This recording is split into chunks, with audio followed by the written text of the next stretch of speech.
ಭೈರವಂ ಭೈರವಾಕಾರಂ ಭೈರವತಂತ್ರ. ಭೈರವತಂತ್ರದ ಇಂದಿನ ವಿಡಿಯೋ ನೋಡಿ. ರಾಮಬಾಣ ಹಿಂಗಿರ್ತದೆ. ರಾಮಬಾಣ ಬಾಣ ಹೆಂಗಿರ್ತದೆ ರಾಮಂದು, ರಾವಣನು ಬಿಟ್ಟಿದ್ನಲ್ಲ ಅದೇ ಥರ ಇದು ರಾಮಬಾಣ ನೋಡಿ. ಹಿಂಗೆ ಚೂಪಾಗಿ ರಾಮಬಾಣ ಹಿಂಗಿರ್ತದೆ.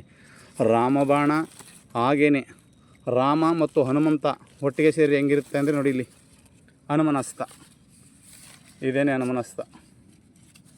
ಕೆಳಗಡೆ ಮೂಲಿಕೆ ಇದೆ ನೋಡಿ.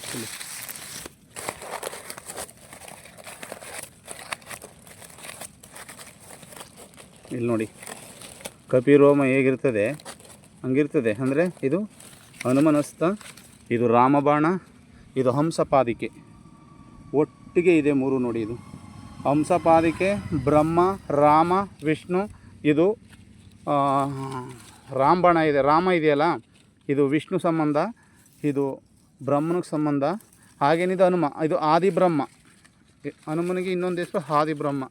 ಇದು ಹಂಸಪಾದಿಕೆ, ಹನುಮನಸ್ತ, ರಾಮಬಾಣ. ಇವು ಹಾಗೇ ಕೈಬೇರು ಇದು ನೋಡಿ ಹಿಂಗಿರುತ್ತೆ. ಕೈಬೇರು ಅಂದರೆ ಹಿಂಗಿರುತ್ತೆ. ಇವೆಲ್ಲ ಒಟ್ಟಿಗೆ ಸೇರಿಸಿದ್ರೆ ಅದ್ಭುತವಾದ ಮಹಾಶಕ್ತಿ ಇದು. ಈ ಶಕ್ತಿನ ಸೋಲ್ಸೋಕ್ಕೆ ಆಗಲ್ಲ. ಕರೆಕ್ಟಾಗಿ ವಿಧಿ ವಿಧಾನ ತಗೊಂಡು ಸರಿಯಾದ ರೀತಿಯಲ್ಲಿ ಪೂಜೆ ಮಾಡಿ ತೆಗೆದುಕೊಂಡು ಕೆಲಸ ಮಾಡ್ತು ಅಂದರೆ ರಾಮ್ ಬಿಟ್ಟು ಬಾಣ ಹಿಂದಕ್ಕೆ ತಿರುಗಲ್ಲ ಗೊತ್ತಲ್ಲ. ಹನುಮ ನಿಂತದ್ದು ಯಾವುದಿದ್ರು ಸರ್ವನಾಶ ಗೊತ್ತಲ್ಲ. ಹಂಸಪಾದಿಕೆ ಬ್ರಹ್ಮ ಹಣೆ ಬರೆಯವನು ಹೆಂಗಿರುತ್ತೆ. ಶುಕ್ರಾಚಾರ್ಯ ರಾಕ್ಷಸ ಗುರು ಹೆಂಗಿದೆ ನೋಡಿ. ಇಷ್ಟು ಸೇರಿದ್ರೆ ಯಾವುದಕ್ಕೆ ಬೇಕಾದರೂ ನಾವು ಕಾರ್ಯಸಿದ್ಧಿ ಮಾಡ್ಕೊಂಡು ಲೆಕ್ಕ ತಗೋಬೋದು. ನಮಸ್ಕಾರ.